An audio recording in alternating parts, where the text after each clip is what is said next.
All right, good morning. So this has been quite the adventure. Um, Nothing ever is what we think it's going to be in education. So it's been fun, but it's also had challenges. So, um, uh, so our goal was to create a mobile makerspace in our library media center. I'm the librarian. However, this is also my first year in the library, so I'm figuring a lot of things out as I go. And this was definitely a team effort with multiple people and multiple grants. We have four of us here today with these grants, and plus we have other grants from others in the building with Entree Ed. We're partnering with them pretty good, taking an entrepreneurial spin on our makerspace. Some phrases that we have incorporated into our learning culture because of being able to purchase these things: entrepreneurship, growth mindset, 16 habits of mind.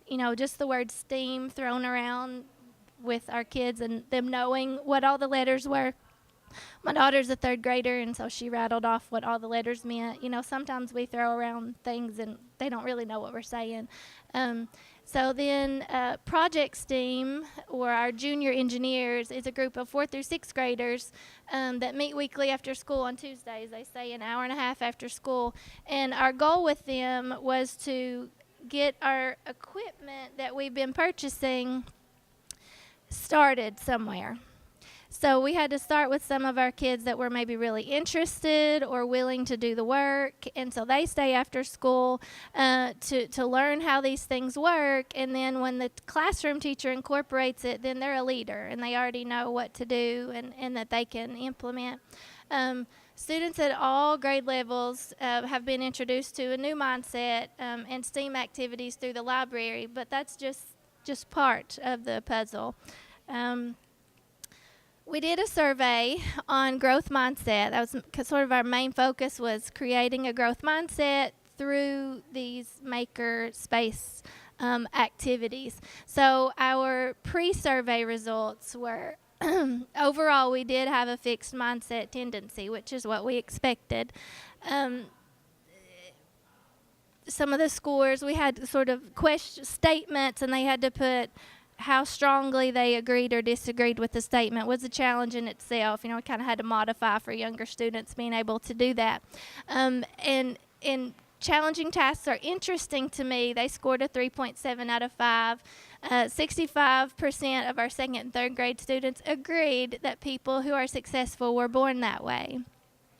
And one of the statements, I try hard because I want people to think I'm smart, was our most fixed area, with 68% of our second and third graders and about half of our 4th and 6th graders agreeing with that statement. So we wanted them to take their eyes off of just being smart or measuring up to a certain standard and really put their focus on growing and learning from wherever they are and not comparing themselves to others. So we also kept anecdotal records, and this is probably my favorite part. And I would just, as we would start to implement these activities, I would just write down some quotes, some things that I overheard the students say, because that was very much evidence of their mindset as how they approach these activities when we put them in front of them. And one of the very first things that we started to make was bookmarks, and which is a very simple place to start, but you have to start somewhere. And I would hear things like, I can't make a bookmark. Like, who can't make a bookmark? But I can't.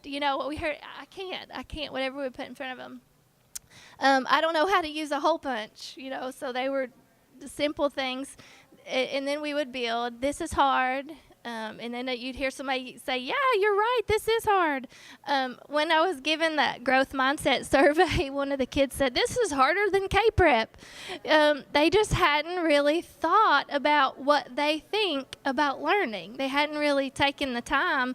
So they would say, well, I don't know why I want to learn. I don't know if I want people to think I'm smart. I don't know. So even just getting them to analyze their own learning style and their own beliefs was hard for them. I can't remember what we were doing on this one, but said if it spins that fast, we're going to have problems. There's no way. It's impossible. I don't know how. We've tried everything. I messed up. And then you can slowly, as you teach to them growth mindset, and being in the library, I would pull stories about characters who had overcome failures and obstacles. And so some of the later quotes, let me ask you a question. Are you realizing I'm smart? I had a kid come up like, are you getting it? I'm smart. Yeah, I knew that. Let's try this.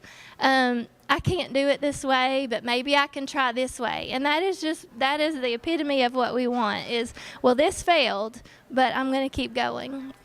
Or my guess is, what if I did it, we did it, this is so fun. Can I try that again? Let me try.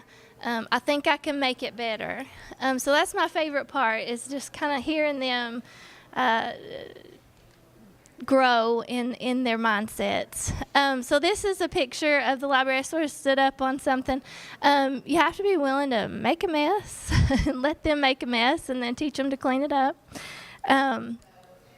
Here's some, we would do some maker activities. This was a truffula tree for Dr. Seuss Week. And then this is a picture of our STEAM kids. They're creating displays that showed a scene in a story and using our, lost that, hummingbird sets, yeah. And so here's some smaller kids working with less tech, and then we have one of our students figuring out the makey sets that we got with our grant, and just we got squishy circuits with our grant. All right, this is a board.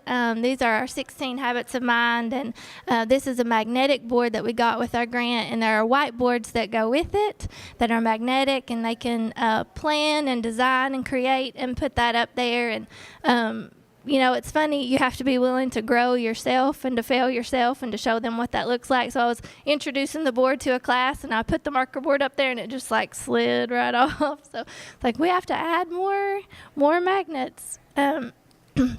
So that's it, but I did want to share the results. We didn't get our post survey done in time to get it on this, but they did show growth in people who are successful were born that way. So we showed a growth in that in our post survey, and there's a limit to how much I can learn. They showed growth in that, going more towards a growth mindset, and I try hard because I want people to think I'm smart. We showed growth in that. So really we just want them to know through these activities that they can grow and they can learn. And all my learners were you can't tell which ones have the special needs most of the time. And it would be interesting. We would work with groups, and I would say, this class is probably going to be real hard. And that would be the class that was on fire for it, and they just needed that challenge and needed that hands-on. And so specifically last night we had STEAM night, and I'll just share this little success story because it's personal to me. My daughter's in 3rd grade. I mentioned her earlier, and she's been known to be very anxious, highly anxious. I didn't think we were going to live through 1st grade, but we did. And so last night she was working a squishy circuits table at STEAM night like a champ, and I have this picture of her on my phone that I was looking at this morning, and she is just showing this 6th grader how to do things on that. And so that is what it's all about, and showing them that they can grow and they can learn and be leaders. So that's kind of a personal story to me. So it's been an adventure, but I'm very thankful for the opportunity. So.